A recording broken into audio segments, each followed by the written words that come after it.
4th of July coming up this weekend, and let's face it, it's going to feel a little bit different for an awful lot of us this year, between the rain that seems to not want to go away and of course the COVID situation that continues to linger. But thanks to the Tennessee Aquarium, there is still plenty of fun that you can find as we celebrate our country's birthday. Tom Benson joins us this morning, and you've got some fireworks behind you. It looks like a little bit. Those jellyfish are pretty luminescent this morning. Yeah, it really feels like I've got living fireworks going on behind me, and as we watch, they kind of almost string out like they're, bombs bursting in air like the 4th of July. So yeah, they're very colorful, and in our Boneless Beauties gallery, the moon jellies right now, we have some changing colored lights like the West Coast sea nettles behind me that give that, feeling that those jellies are changing colors. It's very, very cool.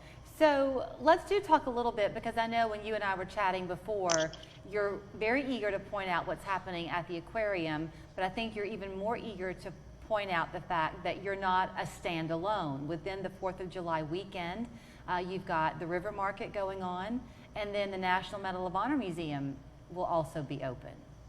Yeah, we took a look around and saw that there were so many traditional activities that had been canceled this 4th of July, and so we wanted to provide an opportunity for families to get out safely together and have some family fun. So the aquarium has expanded our hours. We will be open Friday and Saturday from 9 a.m. to 9 p.m. Our last timed entry ticket will be sold at 7 p.m., so you'll have plenty of time to come through the buildings. And as a reminder, timed entry tickets need to be purchased online in advance so we can maintain those capacity limits that allow us to spread people safely throughout the buildings and give everybody that important physical distance of 6 feet or more between family groups. So we've been able to do that. This will be our fourth weekend that we've been reopened. And so 4th of July weekend, we have expanded hours. The Charles H. Coolidge National Medal of Honor Heritage Center will also be open until 9 p.m. both Friday and Saturday nights. The Chattanooga River Market will be out on the plaza all 3 days, Friday, Saturday, and Sunday. And of course, the Creative Discovery Museum just reopened recently, so there's another activity that people can enjoy this weekend. You know, Tom, I guess we're pretty resilient people by nature, and we can accept change pretty quickly.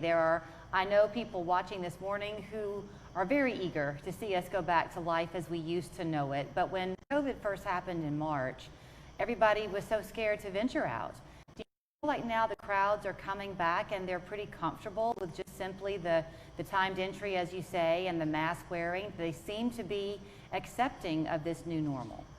Well, I think that everybody is trying to do things as safely as possible. And so it's incumbent upon all of us to protect ourselves, but it's also incumbent upon those attractions like the Tennessee Aquarium to do what we can to be aligned with the guidance and the best practices that are out there with the state of Tennessee, Hamilton County, the city of Chattanooga, and bringing in, like we did, infectious disease specialists to go over our plan and make sure that what we're doing is safe for everyone. So for folks who would like to visit the Tennessee Aquarium, for example, when everyone is wearing masks, we have early bird entry hours from 9 to 11 a.m., and everyone visiting during those hours will be required to wear masks. Our staff and volunteers will be wearing masks just like this one throughout the entire day, and we strongly recommend all of our visitors wear masks, but it's not required outside of those hours, 9 to 11 a.m.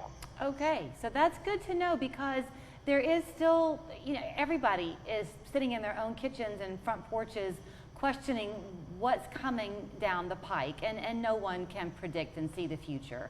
But that's good to know that you can still keep business coming through those doorways, and you're meeting people safely where their comfort level is.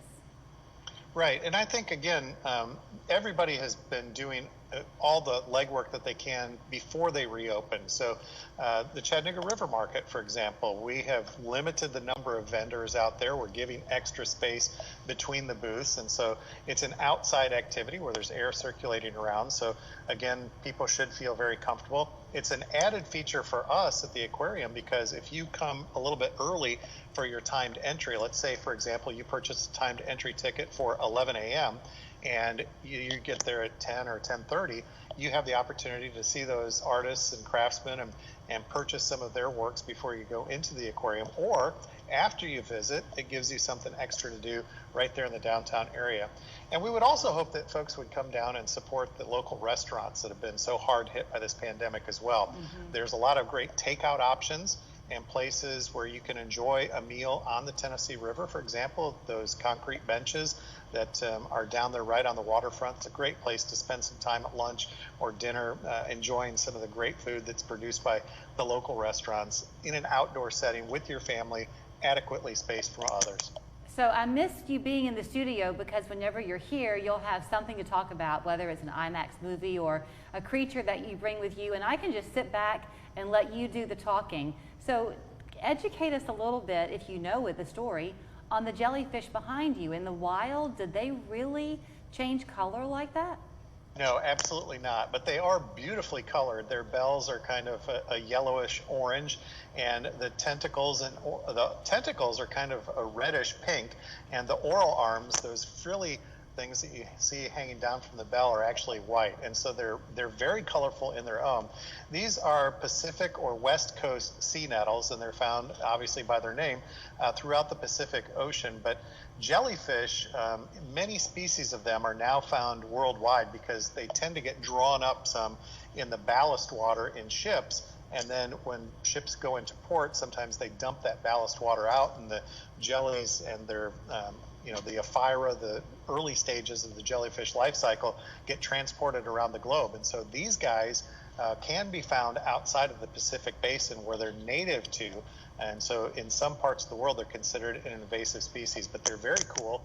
And it's really neat to see these guys eat. They get fed kind of a liquid diet, but it gets caught up and drawn up towards that mouth through those oral arms. So they're very interesting creatures. And it's, I think jellies are ethereal. They're kind of alien-like creatures. They don't really have a brain. They sort of have eyes, but this living creature that's kind of this gelatinous mass, and is just beautiful and kind of artistic in its own right. Yeah. They're just amazing to watch. It's like looking at a lava lamp or something. I've had several people tell me that Really? Yes, they do. They look like a lava lamp, especially with the LED lights that we have producing that effect that looks like they're changing colors. Yeah. And do they live long? I mean, is this the kind of jelly that can get really, really large? Most jelly species do not live that long. Larger jellies like this tend to have longer lifespans, but jellyfish are one of those creatures that tends to produce in big numbers but have a very short lifespan. Generally speaking, species that produce fewer young and tend to be longer lived, so they have that reproductive strategy over time. But these guys, because of their relatively short lifespan, have to produce in big numbers. All right, Tom Benson, it's always good to see you and get an education from you, so thank you for that this morning. Yeah, thank you, and I hope everyone has a happy and safe 4th of July weekend. It will certainly be one like no other in our lifetimes, and hopefully we only experience one like this in our lifetimes. Crossing our fingers, absolutely. Tom, thank you. Thank you. And you can go to tnaqua.org. That's the website where you can go ahead and purchase your timed entry ticket into the Tennessee Aquarium. And as you heard Tom say, just watch. They'll describe for you when the mask required times are versus when it's just mask recommended, so that you can find the best time for you and your friends or family. We're back with more 3+U in just a minute.